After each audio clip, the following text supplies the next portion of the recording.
শুভ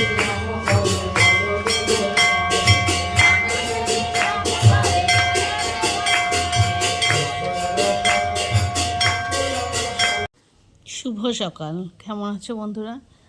আর বুঝতেই পারছো আজকে খুব সুন্দর একটা জায়গায় আমি এসে গেছি। ডায়ালিসিস নিয়েই কিন্তু এসেছি, সেটা অবশ্যই ঈশ্বরের ইচ্ছায়। নাহলে ডায়ালিসিস নিয়ে যে মেয়েটা 1 মিনিটও সোজা থাকতে পারে না, গিয়ে সোজা বিছানায় যায়, সে আজকে চলে এসেছে ভগবানের দ্বারে। এটা তার ইচ্ছা ছাড়া সম্ভব নয়। আর এই পুজোর মাঝখানেই আমি বসেছিলাম, আমি এসেছি একজন বিশেষ মানুষের মানে অনুরোধে বলো বা তার ইচ্ছায়, সবচেয়ে বড় কথা ইচ্ছায় বললেই ভালো হয়। আর এদিকে প্রচণ্ড ঝমঝমিয়ে বৃষ্টি।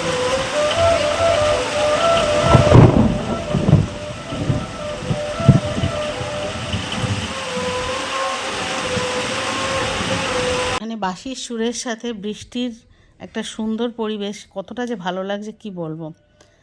তো যেটা বলছিলাম, একটা বিশেষ মানুষের ইচ্ছায় অনেক সময় কি হয় জানো তো, রক্তের সম্পর্কের বাইরেও অনেক সুন্দর সুন্দর সম্পর্ক তৈরি হয় আমাদের জীবনে। ঠিক এরকমই একটা সম্পর্ক, যিনি আজকে আমার জন্য ভগবানের দরবারে প্রার্থনা করেছেন, আর তার ইচ্ছাতেই আমার এখানে আসা। আর এই যে আমার বোন, সেই মানুষটির মেয়ে।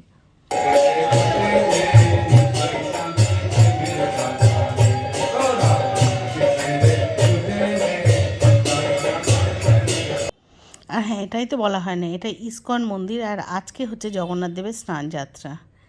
আর সেই মানুষটাকে আমি তোমাদের সাথে এবার পরিচয় করাবো। তার আগে চলো একটু ঈশ্বর দর্শন করে নিই। আমার কাকিমাকে আমি পেয়েছি ইউটিউব থেকেই। তবে কাকিমা আমার ফলোয়ার নয়, আমি বরং কাকিমার ছেলের ফলোয়ার থেকে বিগ ফ্যান। কাকিমার ছেলে হলো মেক পিয়নের ব্লগের শঙ্খ। আর শঙ্খ কবে যে আমার ভাই হতে হতে কাকিমা আমার মায়ের মতো হয়ে উঠেছে আমি জানি না। এই যে আমার সেই প্রিয় মানুষ। কাকিমা আমায় খুব ভালোবাসে। আজকে কাকিমা আমার জন্য এখানে প্রার্থনা রেখেছিল। আর দেখলে কত বড় একটা গোসাপ চলে গেল। কাকিমা আমার জন্য এখানে শোয়ার ব্যবস্থাও করে রেখেছিল, যাতে ডায়ালিসিস নিয়ে এসে আমার কোনো কষ্ট না হয়। বলো তো, এই ভালোবাসাগুলো সমস্ত সম্পর্কের ঊর্ধ্বে নয়? আজ শঙ্খের জন্যই এমন একটা মানুষ আমার জীবনে আসা। আর চলো এবার ফেরার পালা। বৃষ্টিটা তো থেমেছে, খুব হালকা 1 ফোঁটা 2 ফোঁটা পড়ছে কি পড়ছে না, এখন কি পাই সেটা বড় কথা। অটো পাবো না টোটো পাবো, দেখা যাক কি পাই, তারপরে আবার আসছি। তো কাকিমা আমাকে গাড়ি করে সোনারপুর অবধি নামিয়ে দিয়েছিল। আর এখান থেকে আমি নিয়ে নিলাম অটো, গড়িয়ার অটো। কারণ ডায়ালিসিস নিয়ে না সারাটা দিন বসেছিলাম, সেই জন্য আমি আর খুব একটা সাহস পেলাম না যে ট্রেনে করে যাব, একা একা ফিরবো। যাই হোক, গড়িয়া গেলে ওখান থেকে তো গাঙ্গুলি বাগান খুব বেশি দূরে নয়, সেই জন্য অটোয় উঠে গেছি। তো কাকিমার কথাটা বলি, কাকিমার কথাটা বলতে আমার নিজেরও ভালো লাগছে। আমি চেয়েওছিলাম তোমাদের সাথে শেয়ার করার। কাকিমা যে আমার কত কাছের মানুষ হয়ে গেছে আমি তোমাদের কি বলবো। প্রতি মুহূর্তে আমায় খোঁজ রাখেন, আমার জন্য বিভিন্ন জায়গায় পুজো দেয়। আমাকে বলেছিল, মা তুমি আসতে পারবে? 3 দিন ধরে পুজো হচ্ছে, একটা দিন এসো, একটু আমার ঈশ্বরের পায়ে তোমার মাথায় করব নোয়াবো। সেখান থেকে কাকিমা তার প্রভুজির সাথে আমায় মানে তার আশীর্বাদ নিতে মানে জায়গা করে দেয়। আর দেখো টিপটা কোথায় লেগে আছে। তো সেখানে প্রভুজির আশীর্বাদ পাওয়া থেকে, ঈশ্বরের আশীর্বাদ কোনোটা থেকেই আমি বঞ্চিত হইনি। তো এই সব মানুষগুলোকে কাছের লোক আরও বেশি কিছু বলা উচিত, তাই না? আমি জানি না এনাদেরকে ঠিক কী বলা যায়, ভগবান বলা উচিত। তো একটা সুযোগের অপেক্ষা ছিল যে কাকিমার সাথে কবে তোমাদের পরিচয় করাবো, কারণ তোমরাও আমার পরিবার, আর আমাদের কাছের মানুষকে তোমাদেরকে অবশ্যই চেনাবো।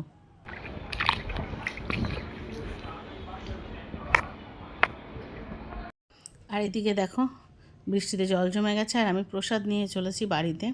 কাকিমা মেয়েদের জন্য, জামাইয়ের জন্য প্রসাদ পাঠিয়ে দিয়েছে। মহাপ্রভুর 56 ভোগের থেকে যে প্রসাদ তৈরি হয়েছিল সেই প্রসাদ। আর হাতে ছাতাটা রেখেছি, ছাতার মধ্যে না ভর্তি জল। তো বুঝতেই পারছো বাড়ি চলে এসেছি। এসে স্নান টান করে সবাইকে প্রসাদ দিলাম। আর হ্যাঁ, খুলে ফেললাম, মানে ড্রেসিং। আর এই যে হাতে এটা না কাকিমা পরিয়ে দিয়েছে ওই জগন্নাথ দেবের ধাগা। তো এটা রেখেছি, এটা আজকের দিনটা এখানে থাক, কালকে নিচে নামিয়ে দেবো, কারণ চুলার হাতে তো রাখা যাবে না। আজকের দিনটা থাক, আজকে পরিয়েছে যেহেতু। তারপরে এসে সবাইকে প্রসাদ দিলাম, বাড়ির সবাইকে। আর নিচে যে পুচকেটা আছে ওদের জন্য আমি সবাইকে প্রসাদ দিয়ে এলাম, যেটুকু প্রসাদ এনেছিলাম। প্রসাদ এমন একটা জিনিস না, ভাগে যোগে খেলে ভালো লাগে দেখতে, মানে ভালো লাগে। তো তো প্রসাদ এক ছিটে করে প্রসাদ পেলেও অনেক না। আজকে যে জগন্নাথ দেব আমায় ওখানে টেনে নিয়ে গেছেন, আমার তো মনে হয় এটাই অনেক বড় প্রাপ্তি। যে মানুষ আমি ডায়ালিসিস নিয়ে মানে 2 মিনিট থাকতে পারি না, ডায়ালিসিস নিয়ে ওই উঠতে উঠতে মামকে বলি ঠান্ডা জল দে, একটু ঠান্ডা জল খেয়ে তারপরে যাই স্নান করতে, স্নান করে এসে চা খেয়ে গিয়ে শুয়ে পড়ি, কখন ভাত দেবে, যখন দেবে তখন উঠে খাবো, মানে একটু নড়ার ক্ষমতা থাকে না। সেই মানুষ আমি সারাটা দিন মন্দিরে বসেছি, পুজো হয়েছে, পুজো অংশগ্রহণ করেছি, দেখেছি, আরতি দেখেছি। তারপরে অবশ্য কাকিমা আমার শোয়ার জন্য ব্যবস্থা করেই রেখেছিল, জানতো কাকিমা যে আমার শরীরটা ভালো থাকবে না, আমি যেহেতু ডায়ালিসিস নিয়ে যাব, ভেতরে একটা ঘরে ব্যবস্থাও করে রেখেছিলাম। আমার ভীষণ ভালো লেগেছে। আর ও হ্যাঁ, এটাই তো তোমাদের বলা হয়নি, আমি যে মন্দিরটা গেছিলাম ওটা কিন্তু ইস্কন মন্দির।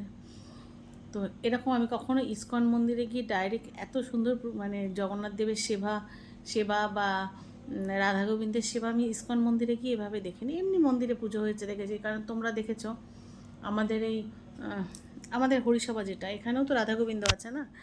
তো এখানে হচ্ছে তোমার, দাঁড়াও হাত ব্যথা হয়ে যায়, এখানেও ঠাকুরের সেবা হয়, দেখতে যাই, মানে এমনি দেখতে যাই। কিন্তু ইস্কন মন্দিরের যে সেবা, প্রভুরা যে সেবা দেন, সেটা আমি কখনো দেখিনি।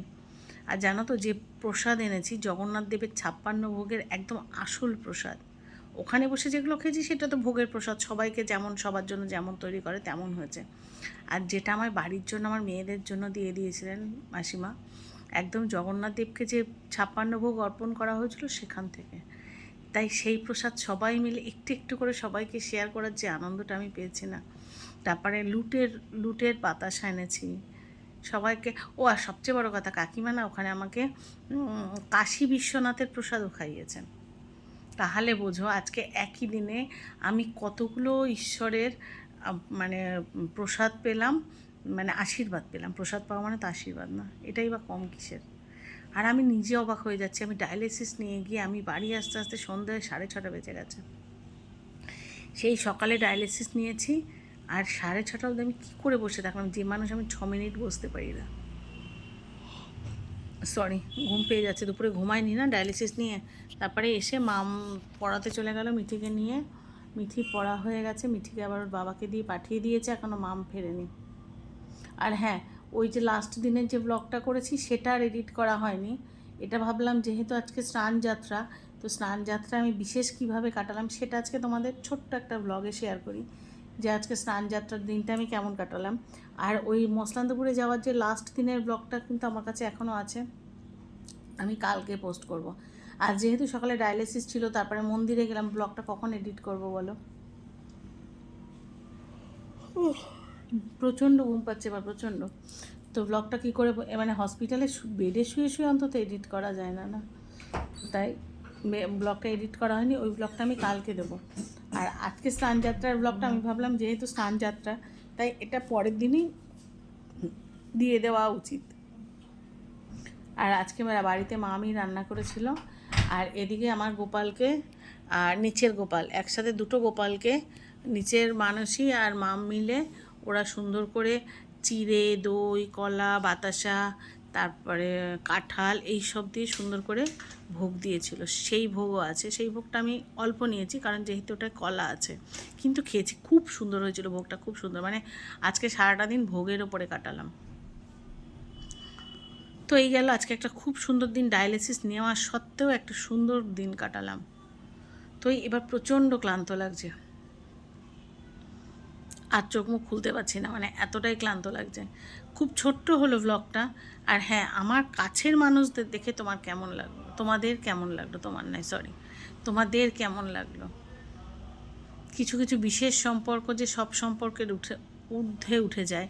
কাকিমার এই মানে কাকিমা আমাকে নিয়ে গিয়ে প্রভুর কাছে যেভাবে কেঁদেছে, কাকিমা যেভাবে প্রভুর কাছ দিয়ে আমার জন্য আশীর্বাদ জোগাড় করেছে, যেভাবে আমাকে তাপ দিয়েছে, কোথাও কি মনে হচ্ছে? সব কিছু তো তোমাদের সাথে ক্যামেরায় শেয়ার করতে পারিনি, আসলে কিছু কিছু ইমোশন থাকে, সেই সময় ক্যামেরা অন করা যায় না, সেটা শুধুই উপলব্ধি করতে হয়। সরি, তো কোথাও কি মনে হয়েছে যে ব্লাড কানেকশানের কাকিমা না হয়েও অনেক কিছু।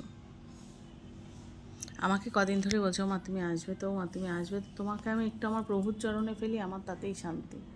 সেই ডাককে কি সত্যি উপেক্ষা করা যায়? যায় না।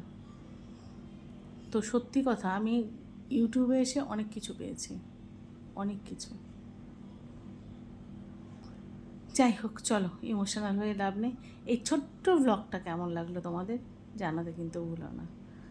আর হ্যাঁ, ব্লগটা আজকে সেই যেহেতু মন্দির থেকে শুরু করেছি তাই লম্বা করে ফেলেছিলাম, খেয়াল ছিল না।